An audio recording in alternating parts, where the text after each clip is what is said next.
하나님을 잘 믿으려고 애써도 외롭고 공허합니다. 저만 그래요? 이런 질문입니다. 예, 저도 얼마나 외롭고 공허하면 이렇게 머리가 다 빠졌겠습니까? 또 그 능력의 엘리야도 또 로덴 나무 밑에 가서 죽기를 원했고, 그죠? 우리 인생을 살다 보면 다 굴곡이 있고 신앙생활을 해도 또 외롭고 공허할 때가 있습니다. 그래서 이제 그걸 어떻게 해결할 것인가? 우리 이제 영적으로 해결해야 된다, 막 기도해야 된다 이렇게 하는데, 물론 기도 드려야죠. 근데 제가 한번 말씀드렸죠. 어떤 분이 기도를 이렇게 해요. 그래서 뭐냐니까 성령의 주파를 잡는 중이래요. 네, 그래서 기도해야 됩니다. 근데 기도만 하면 안 되고, 우리는 하나님께서 귀신으로 안 만드시고 이렇게 인간으로 만드셨으니까 전인적인 접근을 해야 됩니다. 그래서 우리가 운동도 해야 되고요, 식사도 잘 해야 되고, 휴식도 해야 되고, 또 여행도 해야 되고, 이런 지혜롭게 전인적인 접근을 해야 된다라고 첫째는 생각이 들고, 두 번째는 홀로 해결할 수 있는 문제가 아닙니다. 그래서 저희들이 신뢰할 수 있는 목회자들을 찾아가고, 또 신앙의 선배님들을 찾아가고, 자기의 그 공허함과 아픔을 또 친구들과 나누면서 서로의 도움을 이렇게 지혜롭게 추구해야 되지 않을까 생각이 듭니다. 전창희 목사님 혹시 또 더 덧붙여서 말씀해 주실 게 있으실까요? 저는 지금 외롭고 공허합니다. 목소리부터가 좀 그러시네요. 제가 전창희 목사님의 질문이셨나요? 저의 별명을 네. 이렇게 써놓으셨어요. 돌발, 제발. 네, 돌발 질문 어려워요. 제일 싫어하시는 분이세요. 네. 그래서 사실 제가 2부에 이렇게 있다는 것 듣고 나서 오면서 우리 부목사님한테 그랬어요. 나 혹시 코로나 안 걸렸냐고. 그래서 한 30명 정도에 한 명 빠져도 되지 않겠느냐. 그런데 질문도 사실 그렇습니다. 제 경험을 보니까 하나님을 잘 믿으려고 애쓸 때 외로움도 오지만, 하나님을 잘 믿으려고 안 하고 도망갈 때도 외로웠어요. 그러니까 하나님이 조금이라도 끼면 외로운 순간이 참 오는 것 같아요. 그런데 잘 믿는다라는 것과 우리가 어느 때 보면 동행이란 말이 이제 이해가 될 때가 오는 것 같아요. 우리의 믿음 가운데 하나님께서 동행해 주신다. 그래도 동행의 방법이 좀 다른 것 같습니다. 저도 아이들을 키우지만 아이들이 어떤 위기에 있을 때 앞에서 보이게 일을 해주지 않습니다. 뒤에서 봐줘요. 어느 위급한 순간에 개입하려고 항상 대기 중입니다. 그런데 하나님께서 저희들 잘 믿으려고 했을 때 외로움을 그냥 방치하는 것처럼 느껴질 때가 있는 것 같아요. 대신에 나중에 돌아보면 그때 하나님께서 아버지가 내 뒤에 계시다라는 것이 확인될 때가 있습니다. 그래서 지금은 외롭지만 사실은 하나님이 그 외로움을 아시면서도 감수해 주세요. 사실은 아버지가 아이들이 저 순간에 어떤 마음을 품고 있을까, 그거를 마음에 품는 게 더 힘들 때가 있습니다. 우리 아들이 외롭겠지, 우리 딸이 외롭겠지.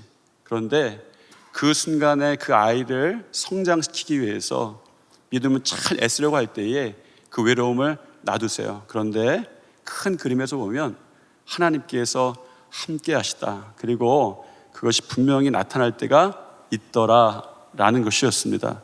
이 정도면 돌발 질문 잘 대답했으니까 그러니까요. 감사합니다. 제일 싫어하시는데 제 역할은 다 끝났습니다. 네. 저희 아직 우리 차준희 목사님께서 여기에 또 한 번 더 덧붙여서 좀 네.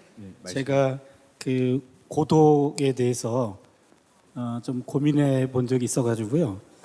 2018년에 영국 정부에서 고독부가 신설됐어요.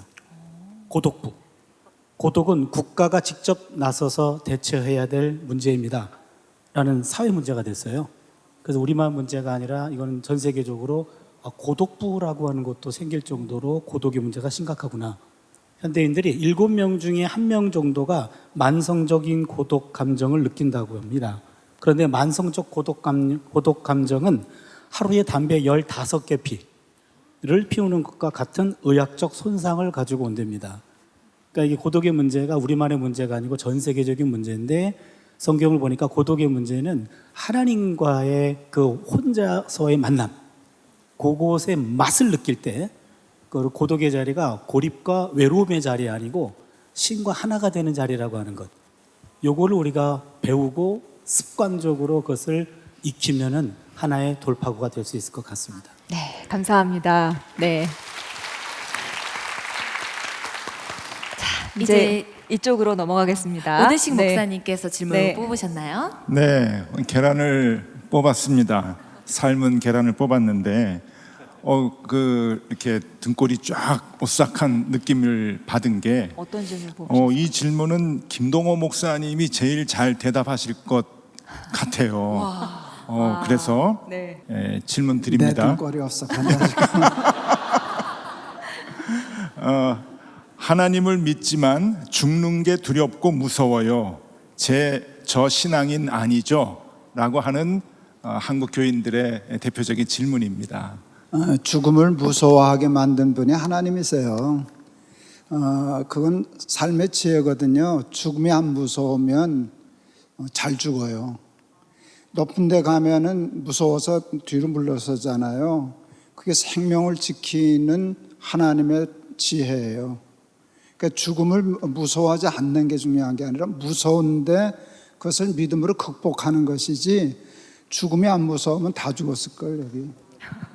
여기 다 죽었죠. 사는 게 얼마나 힘든데. 그래서 죽음이 무서운 거는 하나님이 우리에게 주신 삶의 지혜예요. 근데 그 죽음에 무서운 데서 끝나면 안 되지만 무섭지 않아도 큰일이에요. 그래서 죽음이 무서운 건 당연한 일이고, 그 죽음의 무서움을 극복할 수 있는 믿음 달라고 하면 넘어설 수 있는 거죠. 패스오버 하는 것이죠. 네. 네. 예. 하여튼 꼴이 오싹하네요.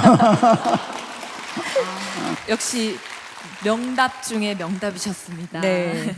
다음엔 임채영 목사님께서 오대식 목사님의 답변도 좀 들어보고 갈까요? 네. 이게 넘어가기를 바랬는데, 이제 삶의 많은 분야에서 각각 그랜드 슬램이라고 하는 말이 있잖아요. 운동 경기에서도 많이 쓰고 전문 분야에서도 이제 많이 쓰는데, 등산 같은 경우에는 그 각각의 최고봉들을 다 올라가면 그랜드 슬램이라고 이제 얘기를 하는데, 저는 신앙에도 그랜드 슬램이 있는 것 같아요.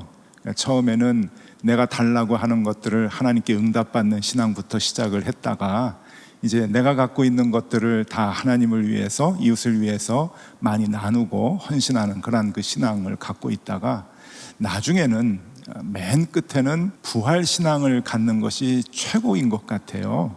부활 신앙, 조금 전에 김동호 목사님께서 말씀하신 그 신앙인데, 그 부활 신앙까지 올라가면 저는 신앙의 글랜드 슬램을 한 것이 아닌가 하는 생각이 들거든요. 우리 많은 분들이, 특히 한국교회 많은 분들은 아직 글랜드 슬램까지 가지를 못한 분들이 좀 계신 것 같아요. 근데 이 부활 신앙을 갖고 담대하게 죽음을 좀 뛰어넘을 수 있는, 성경에 나타나는 그 인물들이 그런 마음을 갖고 신앙을 갖고 살았는데, 그런 그랜드 슬램을 욕심내서 같이 살아보면 참 좋겠습니다. 네. 네.